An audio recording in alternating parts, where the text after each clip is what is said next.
Hey, imagine you're scrolling through another endless list of home gym ads, and you pause because you've already got a yoga mat, a couple of kettlebells, and a treadmill that's been gathering dust.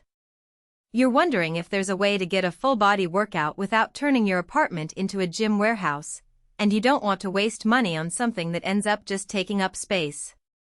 Link is in the description if you want to check the product details on Amazon.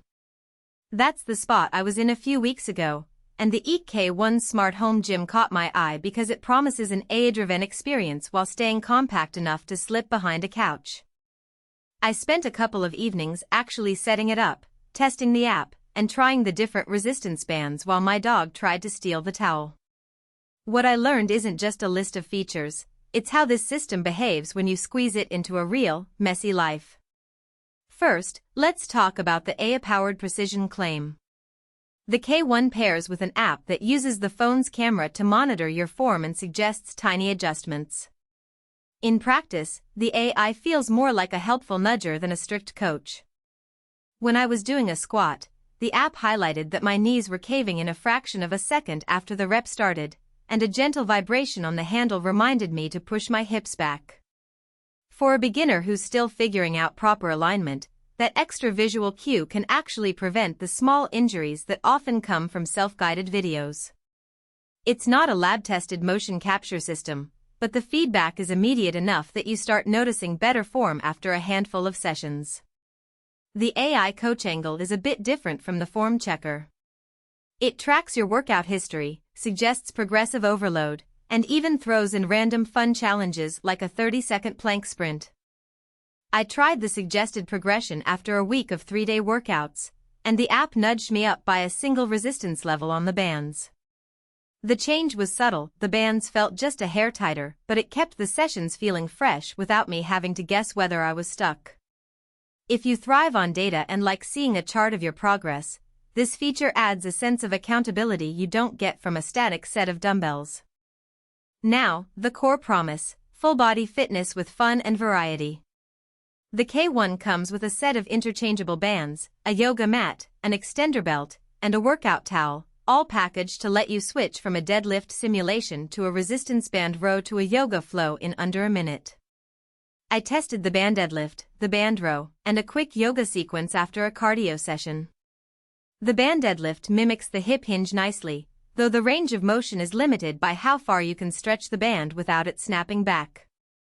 That's where the extender belt shines. It lets you lengthen the anchor point, giving you a little extra room for taller users. The yoga mat is thin enough to roll out on hardwood but thick enough to cushion a few floor-based moves, so you can actually blend a Pilates stretch into the same workout without swapping gear. Who should actually consider buying the K1?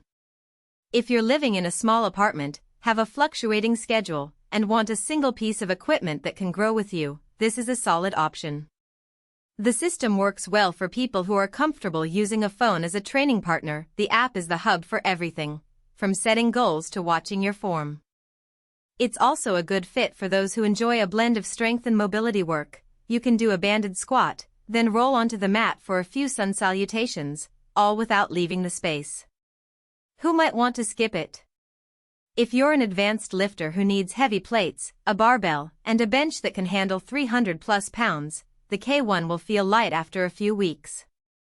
The resistance bands max out at a level that's great for bodyweight type strength but won't replace the feel of iron for powerlifting. Also, if you're not comfortable with a smartphone constantly watching you, the AI feedback could feel intrusive rather than helpful. Finally, people who are picky about aesthetic design might find the matte black look a bit utilitarian. It's functional, not a statement piece. On the practical side, the biggest strength is portability. The whole kit folds into a compact bag that fits under a bed or in the trunk of a car.